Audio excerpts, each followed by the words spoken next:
Hi there, everybody.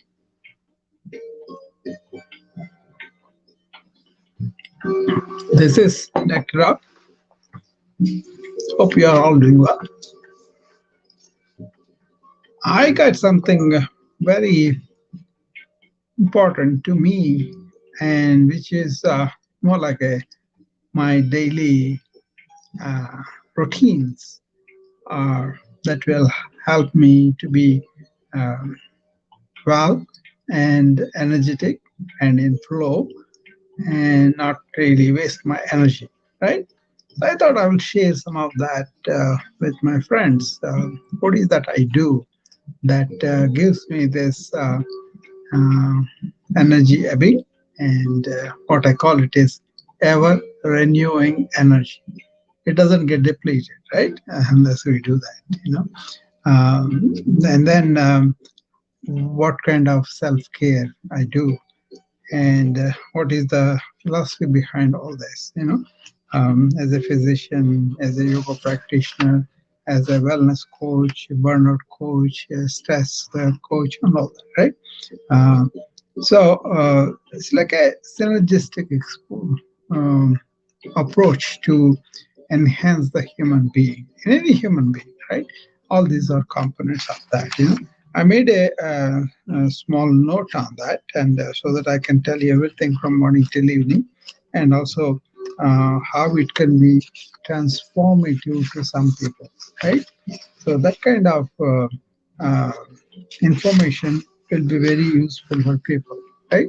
So I ask you the question like, what is this self-renewing energy or ever-renewing energy, so that it is not depleted or it is not taken away by our activities, by our moods, by our conversations, by um, our activity, or just not being active. Any of the boredom also saps you, right? And so we know about all that. So uh, I kind of said more like how you get up in the morning and uh, have some short breaks of deep breathing and functional exercise, stretching exercise. And then at work, you do the functional exercise and really focus on things so that your energy is not taken away by so many diversions and or um, kind of distractions, right? That's very common in these days. So that kind of thing is very good. So small adjustments can contribute to a more energized and fulfilling day. That is my point, right? And also, I said selflessness and commitment is a key too.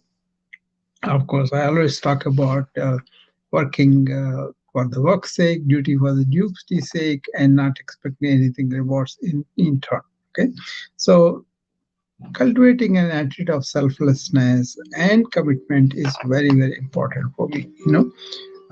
So whenever you approach something with an attitude of selflessness, your actions become not just tasks but contributions to the well-being of others, and that is very nurturing. Giving is getting, right? So uh, and then self-care, focusing on vital nutrition, fresh organic food, fruits and vegetables, and mindfully eating them, and incorporating functional exercises in our daily work area. And you can do meditation for a restful sleep. All these things combined: nutrition, exercise, resting, and controlling the mind. All these four pillars I talk about. Okay, so uh, whenever you practice these things, you have a balance in your body, in your mind, in your inner self, right? So then you have no uh, conflict, no argument, nothing like you want to do one thing, but something is pulling away that. So you are completely into that, right? And that itself energy saver. So remember, the first thing I said was ever renewing energy. So energy is not depleted as you get engaged in life, but it's kind of revamps itself, and then it will be good. There will be some tiredness, some exercise, physical and all, but not like this draining energy when you don't have good, friends around, or good compliments and all this around. Okay, so people these days they worship all the likes, and they get depressed if they don't have enough likes and comments and all that, right? So. Uh, but understanding what are the things that deplete our energy and not being aware of them, or not allowing them in our life, automatically improves our energy. And being in the flow while you are working, that means you don't have any distractions, but what you do easily comes, and then you don't have to put so much of mental energy into that, right? You know what is a flow state. When we are in a flow state, you are conserving a lot of energy. Okay, remember all those points, and also the comprehensive health care. Okay, hi Alka, how are you?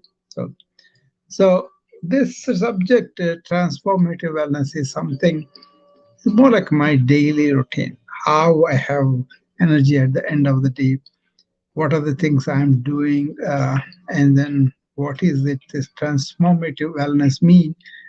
What is the wellness mean to me, and how I employ the simple measures. Wellness for me is having a body that is really don't have an active illness, and that is strong and reasonably okay, so I can do my stuff. At least I don't have a bulk muscles and all that, but more like energy to enjoy and do the work, and having strength and flexibility, so that I can do my exercises, I can do all the walking and all that I do. And then having a mind that is alert, aware, and sharp, right? And also attentive to everything that I do. And having a heart that is kind and compassionate and then loving, right? And spiritually, you are connected to everything else. Those are the definitions of wellness, the components of my definition of wellness. Um, Normally, as a doctor, we used to say, "What is wrong with you? What's going on with you? Why are you here?" They will say, "Oh, I have some nighttime giddiness, or I'm vomiting, or whatever symptoms they say." And accordingly, we go and investigate, we find the problem, and then we fix it, right? And then he's gone. Not further is looked into. We don't have a chance also to look whether he may get better, and he may not come, but he will come only after things get worse. But in this transforming wellness is you not only find the roots of whatever going on with you, what are the problems you have, and then fixing them, and then taking really control of those things, right? So that's a very, very important thing, you know. So I made a small video on this too, which is going to be coming up again. Every time I make it, I don't have time to edit and all that, and so I cannot bring it. But then I know I want to talk about this. I want you to introduce this subject to people. So it goes like this: if you have a ever renewing energy, that is by incorporating short breaks with the deep breaths and stretches, and also stay in the flow by prioritizing your tasks, and infuse service mindedness, right, into your work. That is considering the needs of others and doing something like that. Keeping in the mind, that's more important. And also, while at work, you do some functional exercise. That means you use your own body weight to move things, to take steps, to walk in the corridor, or to stand and then move around that way, this way. All those things are functional exercises. That means basically you are moving the body in different directions. Okay, that is how I do that, you know. And then of course, you should have positive mind with a smiley face as much as possible. Okay, you may not be able to smile all the time, but at least just to greet people with a smile, or we are going in the corridor, so many people will be crossing, just greet them, or whoever it is. I just give them a smile. Okay, the patients, the workers, the colleagues, any number of people, right?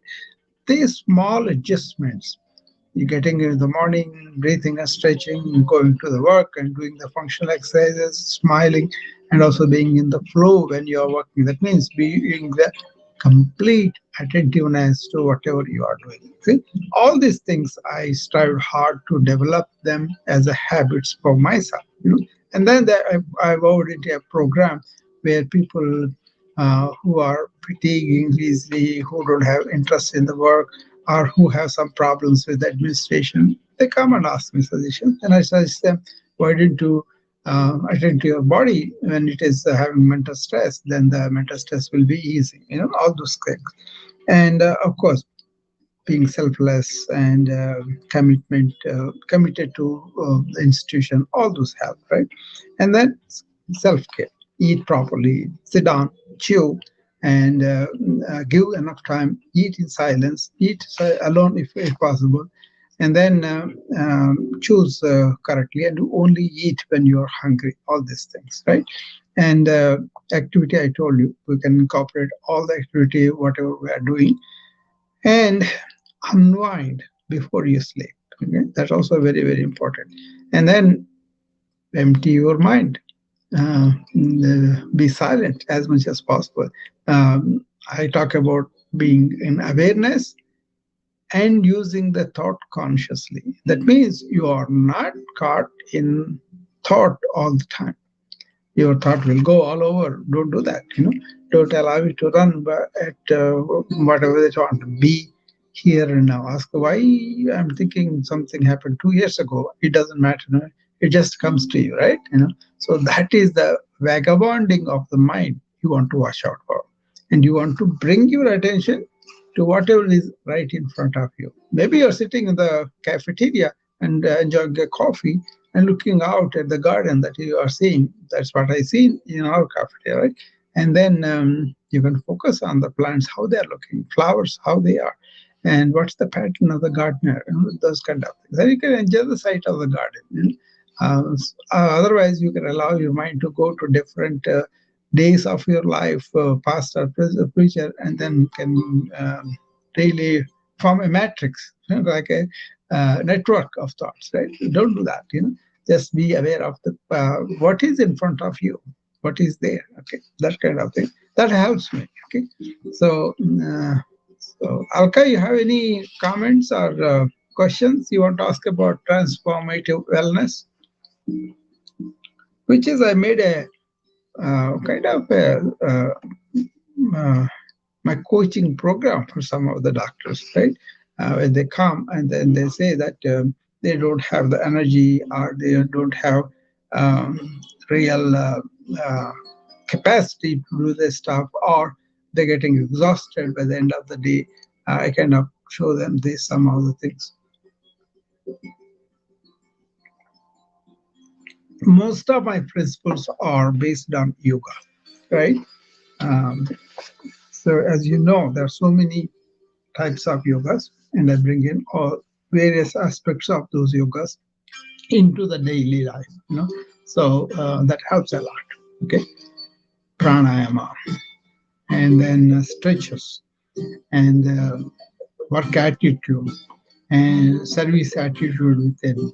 Service attitude is where you kind of surrender to the divine. All those things come into place, and selflessness, and considering everybody is us and us is everybody, oneness, interconnectedness, this kind of thing. Everything has a name behind it. Action yoga is karma yoga, and surrendering to the divine is the bhakti yoga, and focusing and being into is the raja yoga, and then putting them all together and finding out who you are, that is the gnana yoga. So various aspects of life has the different names, but essentially it involves our body, our mind, our emotions, our energy, and all that. So incorporating these things into my routines, away from the modern way of encouraging laziness, encouraging bad food, encouraging thinking all the time, or working with so much information, I don't do that. So basically, I kind of evaluated our routines and saw what is really not good for us in a long way in the modern lifestyle. And then I kind of put the yogic principle into that, and that's where the trick is. Okay, so I don't do anything routinely. It has to have some meaning. It has to be conscious. Really with attention, everything, and that helps a lot. I never allow my mind go all over by itself. It has to be conscious thought. It has to be intentional, purposeful, and also when I do something, I finish it off. That is what Krishnamurti taught me. How to think on external scientific objective matters, how not to think inner matters. Very simple thing, but then to do that was the hardest thing, right? Because I was brought up on Western medicine, I was brought up on thinking, I was brought up on thought going out and all that. So to turn that inside was a big deal. But once I then just stay there was a big deal. But after that is done, then discovering the serene, silent mind was a big deal. Okay? But then once you are finding out your nature is silent, you don't have to go all over. Basically, you kind of have a rein on the monkey mind. The monkey mind imitates and goes all over, right? So that is our. So, if you are interested, I think not many people here, but whoever listens to this, if you are interested, talk to me, and I'll be happy to tell you what the intricacies are, details are, and how I really went through the journey, and now I enjoy a flow state in the work, a sense of serenity within, and joy that is ebbing up, and very happy to give to people, and then I do pay attention to my self care, so I eat only when I'm hungry. I only eat organic food, and also sit, mostly I sit in silence and eat. My wife or I say, we don't talk during the dinner that much, but we deliberately pay attention to what we are eating, mindful eating. And then we can talk after that. There's no problem. Okay. And then sitting up and eating and staying there for a while helps your digestion. So then we savor the food. We don't. We do eat some of the ice creams and all those delicacies, but we don't overdo it. That kind of. So you can enjoy the food, but you have to be mindful. You have to be taking your time to eat and all that. So which we do. Even in the hospital, if I had to eat, I would sit down for 10 minutes and then eat my home cooked food. Most of the time, I bring them my home cooked food, so I know what I'm putting in my body. Right? Very rarely I may eat with the colleagues that a vegetable salad or soup or something simple, not anything in the non-vegetarian. So I always prefer the vegetarian food. And all day I keep my body moving and stretching, breathing in between when I have a chance. And for sure, every hour, for 1 minute, I kind of switch my thought mode to my awareness mode to my breath. So once that 1 minute completely switched off, and that is a very, very healthy habit in these days of information overload. So that's what it is for. There's a lot to talk about each aspect of it, but when somebody comes and then if they ask questions, I will answer them. Otherwise, I think they can also watch the video and ask many questions. Yeah. So, anybody on the wisdom app? No. Okay. Okay, Alka, do you want to come up and say something, or you have no questions and all that? I don't know. These days, everybody's silent. Okay. All right. I'll see you again tomorrow then. Okay. Bye bye.